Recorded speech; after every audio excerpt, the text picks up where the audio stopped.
बिस्मिल्लाहिर्रहमानिर्रहीम। अस्सलाम वालेकुम। Welcome to literature online. आज हम विलियम बटलर यीट्स की पोइम करेंगे सेलिंग टू बाइजेंटियम।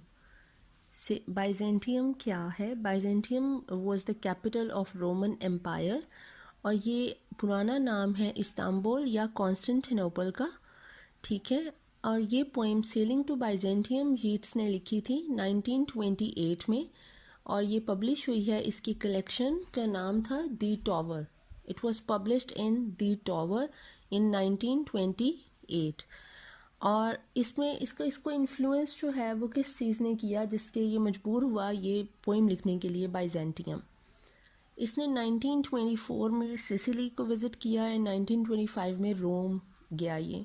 वहाँ पे इसने जो साइट सीइंग की, मोनूमेंट्स देखे, डिफरेंट किस्म की जितनी भी हमारी मोनूमेंट्स कहते हैं, बहुत सारी जो यादगार आपकी तामीरात होती हैं, उस तरह इसने वो चीज़ें जब देखी तो वो देखकर ये बहुत ज़्यादा इन्फ्लुएंस्ड हुआ और उस चीज़ ने इसको मजबूर किया ये चीज़ लिखने के लिए कि आप अपनी जो सारी ज़िंदगी आप इन चीज़ों को बिल्कुल निगलेक्ट कर देते हो। जो यहाँ पे लोग रह रहे हैं उनके लिए इन चीज़ों की कोई वैल्यू नहीं है।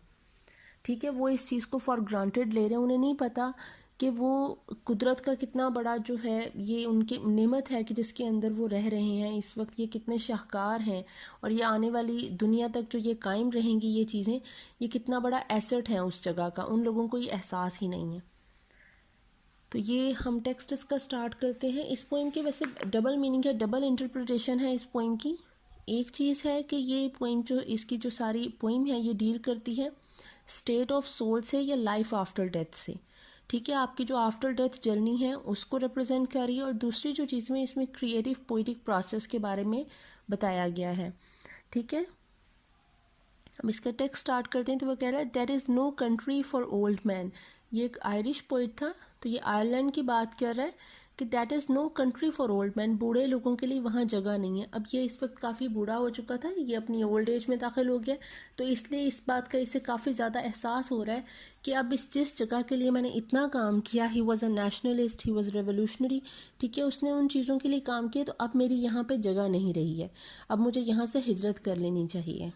वो कह रहा है the young in one another's arms, birds in the trees. जो जवान लोग हैं, जो बिल्कुल हमारी यंग जनरेशन है, वो एक दूसरे की बाहों में है, मतलब वो अपने फिजिकल प्लेयर्स में मसरूफ़ है। बर्ड्स इन द ट्रीज़, और परिंदे चहचहा रहे हैं दरख्तों में।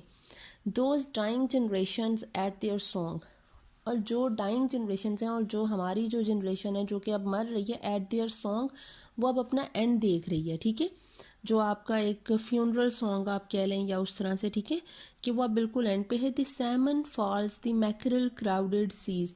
अच्छा, सैमन फॉल्स, ये सैमन एक फ़िश का नाम होता है। बेसिकली सैमन जो है वो एक सॉल्ट वाटर फ़िश होती है, समंदर की मछली है, लेकिन जब इसने अंडे देने होते हैं तो ये स्पॉन करने के लिए जाती है फ्रेश वाटर में।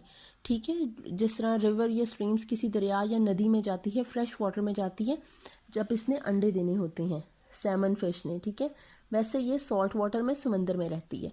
तो अंडे देने के बाद जब ये स्पॉन करने के बाद जाती है वापस सॉल्ट वाटर में, तो 50% ऑफ देयर स्पीशीज़ डाइड। ठीक है, विद इन वीक्स वो उनकी डेथ हो जाती है। तो वो कह रहे थे सैमन फॉल्स, मतलब आपने जब सैमन फिश अंडे दे देती है तो अंडे देने के बाद देखिए वो इतना सफ़र तय करती है सिर्फ एक अपने अंडे देने के लिए, स्पॉन के लिए। और जब वो कर लेती है, अपने उस प्रोसेस से गुजर जाती है, तो वो जब वापस आती है तो कुछ हफ्तों में वो मर जाती है। उसी तरह ये जनरेशन है कि हम लोग इतनी मेहनत करते हैं, इतनी एक हमारी जो एज है हम वो भूलकर अपने बच्चों की परवरिश में लगे रहते हैं। हम उस जनरेशन को जो है वो ग्रो कर रहे हैं और सारा कुछ कर रहे हैं, उसके लिए एफर्ट कर रहे हैं, और इवेंचुअली क्या हो रहा है कि हमने मर जाना है। ठीक है, उस नई जनरेशन के लिए हम मर रहे हैं। The salmon falls the mackerel crowded seas. और जो मैकरल फिश है, मैकरल भी एक फ़िश का नाम होता है, उससे समंदर भरे पड़े हैं। मतलब ये जो अभी जो फिश आ रही है ये अब इससे समंदर भरे पड़े हैं। फिश, फ्लैश और फाउल। फिश कहेंगे मतलब मछली, फ्लैश इंसान, और फाउल परिंदे। फिश, फ्लैश और foul comment all summer long. Comment का मतलब होता है तारीफ़ करना या सराहना या फिर कुछ भी रेकमेंड करना। ठीक है, कि आप कुछ करते हो। वो कह रहा है कि ये सारा कुछ whatever is begotten, born and dies. Begotten का मतलब होता है पैदा करना, पैदा होना। वो कह रहा है मछली हो, चाहे इंसान हो या परिंदे हों, वो तमाम समर में, come and all summer long का मतलब है कि आप अपना एक जो लव मेकिंग का प्रोसेस होता है आप उसमें मसरूफ़ रहते हो, वो तमाम जो पीरियड है समर का उसमें मसरूफ़ रहते हो, और हर वो चीज़ जो पैदा होनी है, वॉट एवर इज़ बिगॉटन, जो भी चीज़ पैदा होगी, eventually he has to die, ठीक है। हर उस चीज़ को जो पैदा हुई है उसे मरना ही है, बॉर्न एंड डाइज, उस वो पैदा होती है और मर जाती है, हर चीज़ एंड हो जाती है। Caught in that sensual music all neglect monuments of unageing intellect. Sensual music कहते हैं फ़िज़िकल प्लेयर को, कि वो जो ऐसा म्यूज़िक है जो आपको सिर्फ अपनी एक फ़िज़िकल डिज़ायर्स को पूरा करने में आप लगे हुए हो, एंड निगलेक्ट, और आप निगलेक्ट कर रहे हो, उसको अनदेखा कर रहे हो, उस पर इग्नोर कर रहे हो, monuments of unageing intellect. Monuments वो जो तामीरात और यादगार हैं, एंड अनएजिंग इंटेलेक्ट जो एक एजलेस इंटेलेक्ट है, ठीक है। ये जो चीज़ें हैं ये ज़ाहिर है एक इंटेलेक्ट का ही नमूना है ना, अकल का ही नमूना है। वो जो इंजीनियर्स या जो भी क्राफ्ट्समैन होंगे जिन्होंने वो चीज़ें बनाई हुई हैं वो ज़हीन लोग थे, ठीक है। और हम उसको निगलेक्ट कर रहे हैं, हम उसको इग्नोर कर रहे हैं अपने इस फिज़िकल प्लेयर के चक्कर में, हम अपनी इस 2 मिनट की खुशी के चक्कर में हम अपना इतना असासे को इग्नोर कर रहे हैं। वो कह रहे हैं an aged man is but a paltry thing, एक एजड मैन जो कि एक बूढ़ा आदमी है, is but a paltry thing, paltry कहते हैं हकीर को या यूज़लेस को, कि जब इंसान बूढ़ा हो जाता है ना तो वो एक यूज़लेस चीज़ बन जाता है। ये कुछ इसने आयरलैंड का भी इसमें ज़िक्र है इसमें, कि आयरलैंड में ज़ाहिर है वॉर का जो भी सारा सीन था, आयरिश वॉर चली है सारी मूवमेंट, तो उसमें जो यंग जो लोग थे उनको तो अपॉइंट किया जाता था, वो तो जाकर लड़ रहे होते थे, लेकिन जो बूढ़े और औरतें और बच्चे थे वो बिल्कुल यूज़लेस थे उनके लिए, ठीक है। वो कह रहा है कि एक एजड मैन है, वो है वो किसी काम का नहीं, उसे वो समझते ही कुछ नहीं, उसकी कोई औकात ही नहीं, ना ही उसकी कोई इंपॉर्टेंस है, वो बिल्कुल एक यूज़लेस चीज़ है। A tattered coat upon a stick, एक एजड मैन एक ऐसा ही है जैसे किसी स्टिक के ऊपर आप एक फटा पुराना कोट पहना देते हो, ठीक है। मतलब उसकी अहमियत नहीं है कोई, उसे आपने वैसे ही वहाँ पे स्टिक पे रखा हुआ है। Unless soul clap its hands and sing, वो कह रहा है एक बूढ़ा आदमी तब तक ही यूज़लेस चीज़ है, एक फटे पुराने कपड़े की मानित है, जब तक उसकी जो सोल है वो सिंग नहीं करती, ठीक है। क्लैप इट्स एंड, क्लैप का मतलब होता है ताली बजाना, इट्स हैंड्स एंड सिंग, कि वो ताली बजाती है और अपनी गाना गाना नहीं शुरू करती, मतलब आपकी सोल जो है वो अब अलाइव आ रही है, ठीक है। And louder sing for every tatter is in its model dress, वो कह रहा है कि जितनी उसके कोट में इस वक्त सुराख है ना, उन सुराख जितने सुराख होंगे उतनी ही उस सोल की आवाज़ इस वक्त वो सिंग करेगी तो वो ऊंची फील होगी। And louder sing for every tatter in its model dress, model का मतलब होता है फ़ानी, ख़त्म हो जाने वाला, ठीक है, कि इसने मर ही जाना है एट द एंड। वो कह रहा है कि जितने इस कपड़े में सुराख होंगे उतना ही ज़्यादा उस सोल की आवाज़ लाउड होगी। Nor is there singing school but studying monuments of its own magnificence, वो कह रहा है यहाँ पे कोई सिंगिंग स्कूल तो नहीं है एज सच कि आपको प्रॉपर सिखाया जाए कि ये क्या चीज़ है, but studying monuments of its own magnificence, कि हर जो स्कूल ऑफ थॉट है, हर रिलीजन अपनी ही जो मैग्निफिसेंस का मतलब होता है शाहाना या कोई चीज़ बड़ी, अपनी चीज़ को शानदार पेश करना, अपनी ही ग्लोरी के चर्चे गा रहा है। हर स्कूल ऑफ थॉट और हर रिलीजन अपनी ही ग्लोरी के चर्चे गा रहा है, वो कोई एक यूनिफाइड होल पे नहीं पहुंच रहे हैं कि एक आप सिर्फ ह्यूमैनिटी के बारे में क्यों नहीं सोच रहे, ठीक है, एक ही चीज़ क्यों नहीं ले रहे कि आप एक ह्यूमैनिटी के बारे में ही एक स्कूल ऑफ थॉट जो है वो यूनिफाई हो जाए, वो नहीं हो रहा है।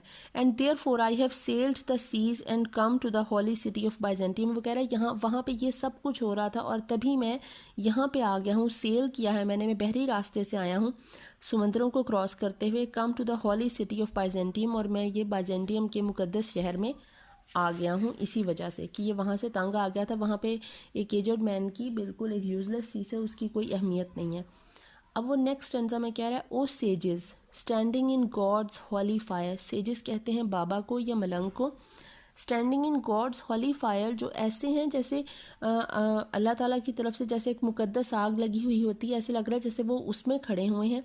As in the gold mosaic of a wall come from the holy fire, ऐसे लग रहा है, गोल्ड मोज़ेक कहते हैं जिस तरह एक छोटे छोटे शीशों के पीसीस का एक जो है मिलाकर एक बनाई जाती है, दीवार बनाई जाती है, या फिर आर्ट का पीस कोई बनाया जाता है, ठीक है, वो छोटे छोटे, जिस तरह अगर आप लाहौर में या कहीं पे आई थिंक होगा, जो हमारी पुरानी कुछ मोनूमेंट्स है, शीश महल है, शीश महल में ऐसे ही छोटे छोटे वो शीशे के पीसेस का बनाया गया।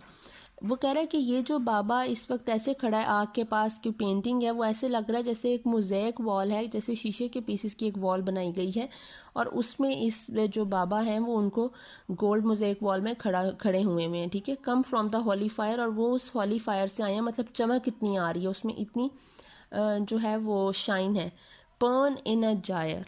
अच्छा, अब पर्न का मतलब क्या होता है? पर्न जो है वो एक स्कॉटिश वर्ड है बॉबिन के लिए। बॉबिन कहते हैं फिरकी को, जिसमें धागा जो है वो रोल किया जाता है, ठीक है। मशीन में धागा यूज़ होता है, फिरकी यूज़ होती है, उस पर धागा रोल किया जाता है मुसलसल। और जायर कहते हैं आपका जो स्पाइरल होता है या फिर सर्कुलर मोशन होती है अपवर्ड में, जैसे स्प्रिंग टाइप सा होता है। वो कह रहा है burn in a gyre and be the singing masters of my soil, कि ये जो फायर है ना, वो फायर ऐसी लग रही है जैसे एक जो है वो रोल की जा रही है, किसी सर्कुलर मोशन में वो आग आगे ऊपर बढ़ रही है, ठीक है। And be the singing masters of my soul, वो कह रहा है कि तुम मेरी जो सोल है ना, तुम मेरी सोल के एक सुपरवाइज़र बन जाओ, ठीक है।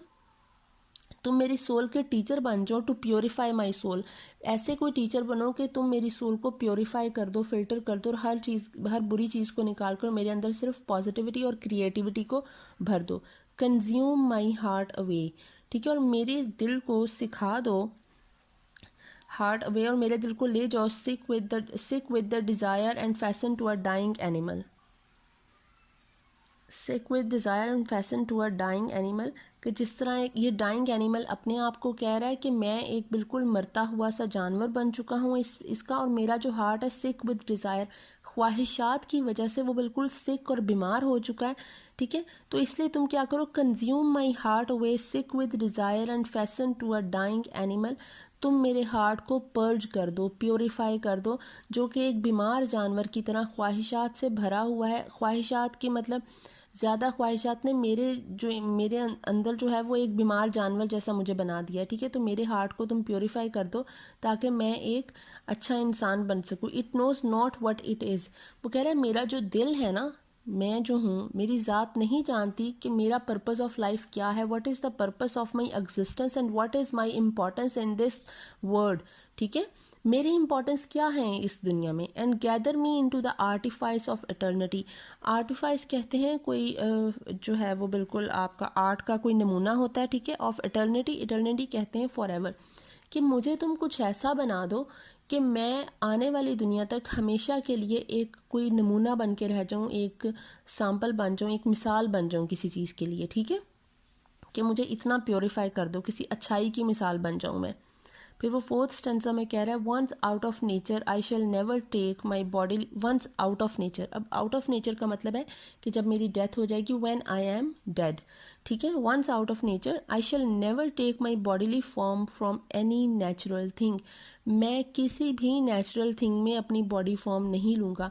अब ये थोड़ा सा, क्योंकि इसमें कीट्स का आ रहा है, कीट्स ने ग्रेशियन अर्न पे लिखी थी, ठीक है। वो अर्न को देखकर उसने वो सारी पोइम अपनी लिखी। कीट्स जो है वो एक नाइटिंगेल बनना चाह रहा था कि मैं इस्केपिस्ट था, कि मैं इस्केप कर जाऊँ एक नाइटिंगेल बन के इस बुरी दुनिया से। कुछ इसी तरह से है, क्योंकि इसने बाइजेंटियम भी उस जो फ़नून लतीफ़ा हैं, वहाँ की जो सारी मोनूमेंट्स हैं, जो आर्टिफाइस थे, उन चीज़ों को देख कर ही ये इन्फ्लुएंस्ड हुआ और इसने वो चीज़ें लिखी थी। और अब ये थोड़ा सा ये वही कीट्स वाला ही असर इसमें आ रहा है। ये कह रहा है लेकिन मैं किसी भी और चीज़ में अपने वजूद दोबारा देखना नहीं चाहूँगा, ठीक है। मैं नहीं चाहता कि मैं दोबारा से किसी और जिस्म में वापस आऊँ। But such a form as Grecian goldsmith make of hammered gold and gold in, but का मतलब होता है कि लेकिन एक चीज़ मैं ज़रूर बन सकता हूँ। अब वो क्या चीज़ बन सकता है वो बता रहा है।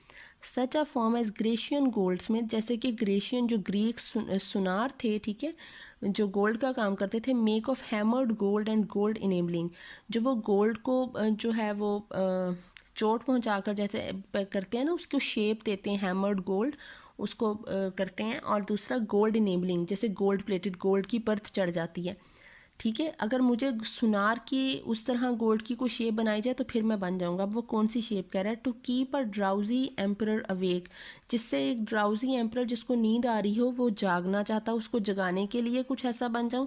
और सेट अपॉन अ गोल्डन बो टू सिंग, या फिर किसी सुनहरी शाख पे बैठा मैं गाना गा रहा हूँ, ये एक परिंदा बनने की बात कर रहा है, एक सुनहरी परिंदा।